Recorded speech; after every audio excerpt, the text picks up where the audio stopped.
ఒక వృద్ధురాలు జాలరికి ఒక చిత్రపటాన్ని బహుమతిగా ఇచ్చింది. అతనా చిత్రాన్ని గోడకు తగిలించగానే ఒక మాయాశక్తి వల్ల ఆ చిత్రంలోని స్త్రీ ప్రాణం పోసుకుని బయటకు వచ్చింది. ఒకరోజు ఉదయం జాలరి చేపల వేటకు వెళ్లి తిరిగి వచ్చి తలుపు తీయగానే ఆశ్చర్యపోయాడు. ఎవరూ లేని ఇంట్లో నేలపై ఎంతో రుచికరమైన భోజనం సిద్ధంగా ఉంది.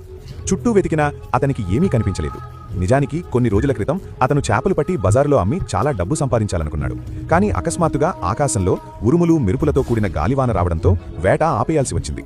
ఆ సమయంలో ఒక వృద్ధురాలు అతని దగ్గరకు వచ్చి, "నన్ను ఈ నది దాటించగలవా?" అని అడిగింది. జాలరి చాలా మంచివాడు. ఏమాత్రం ఆలోచించకుండా ఆమెను తన పడవపై ఎక్కించుకున్నాడు. భారీ వర్షాన్ని సైతం లెక్క చేయకుండా ఆమెను నదికి అవతలి ఒడ్డుకు చేర్చాడు.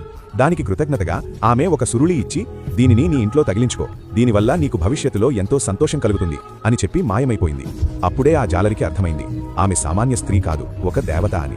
మరుసటి రోజు కూడా జాలరి పనిమీద వెళ్లి తిరిగి వచ్చేసరికి ఇంట్లో కోడి మాంసం, బాతు మాంసం మరియు రకరకాల వంటకాలు సిద్ధంగా ఉన్నాయి. చివరకు కాళ్లు కడుక్కోవడానికి నీళ్లు కూడా సిద్ధం చేసి ఉన్నాయి. ఒకరోజు అర్ధరాత్రి జాలరి నిద్రపోతుండగా ఆ చిత్రంలోని దేవత బయటకు వచ్చింది. ఆమె మెల్లగా అతని దగ్గరకు నడిచి వచ్చింది. జాలరి నిద్రలేచి చూసి అవాక్కయ్యాడు. ఆమె తన చిత్రపటంలోని దేవత అని తెలుసుకుని ఎంతో పరవశించిపోయాడు. కొద్ది కాలానికే వారిద్దరూ పెద్దల ఆశీర్వాదంతో వివాహం చేసుకున్నారు. ఏడాది తర్వాత వారికి ఒక కుమారుడు జన్మించాడు. ఆ బాబుకు భువా అని పేరు పెట్టారు.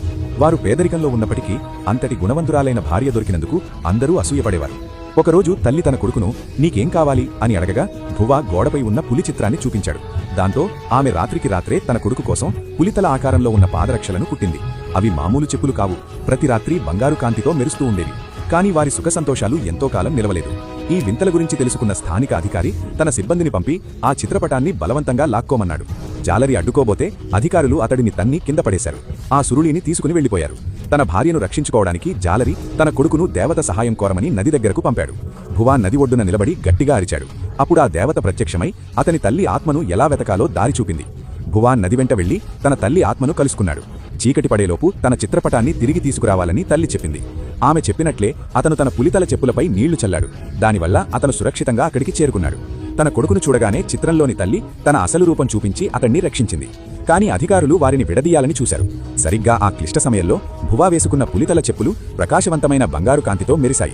మరుక్షణమే అవి రెండు భయంకరమైన నిజమైన పులులుగా మారి ఆ దుర్మార్గులను భయపట్టి తరిమికొట్టాయి.